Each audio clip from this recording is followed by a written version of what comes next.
panelled dining room of Brackett's and were held on Thursdays at 5, after the House and Gardens had ceased to admit visitors. This was the last meeting of the season.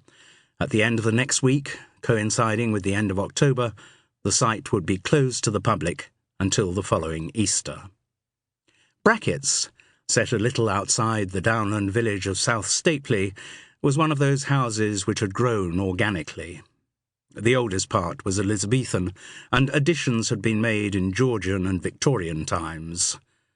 Through the diamond-paned leaded windows, Carole Seddon could see over the house's rolling lawns to the gleam of the fast-flowing River Feather, which ran out into the sea some 15 miles away at Feathering.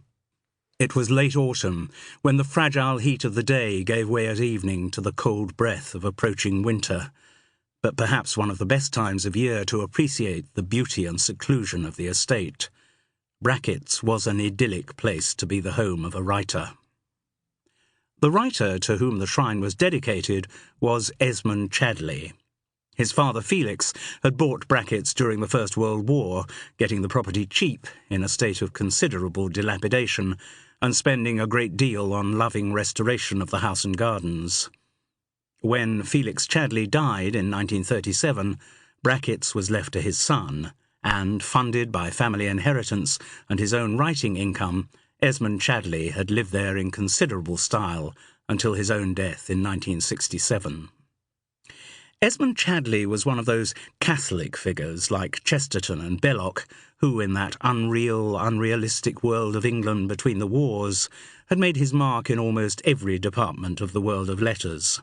Adult novelist, children's storyteller, light versifier, essayist, critic, it seemed there was no form of writing to which Esmund Chadleigh could not turn his hand.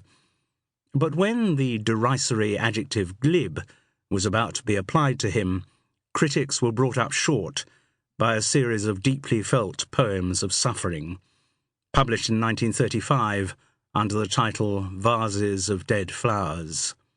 Of these, the most famous, a staple of anthologies, school assemblies, memorial services, and Radio 4s with great pleasure selections, was the poem Threnody for the Lost.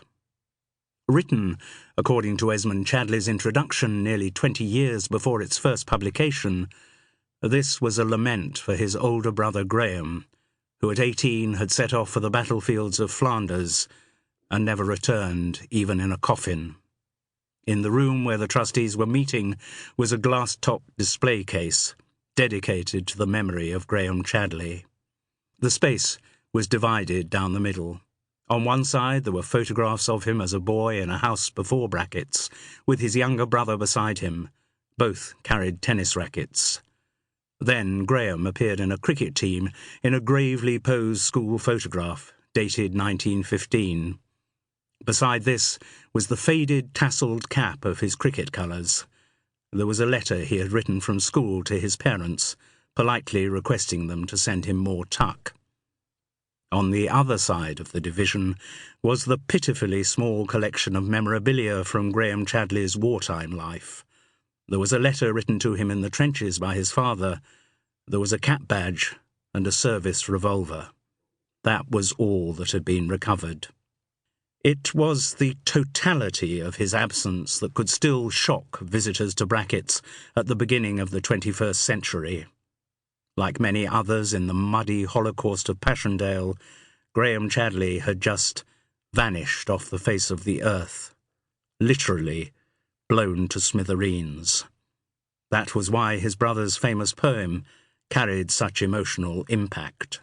Threnody for the Lost was a powerful evocation of bereavement, particularly the pain of the mourner left with nothing tangible to mourn.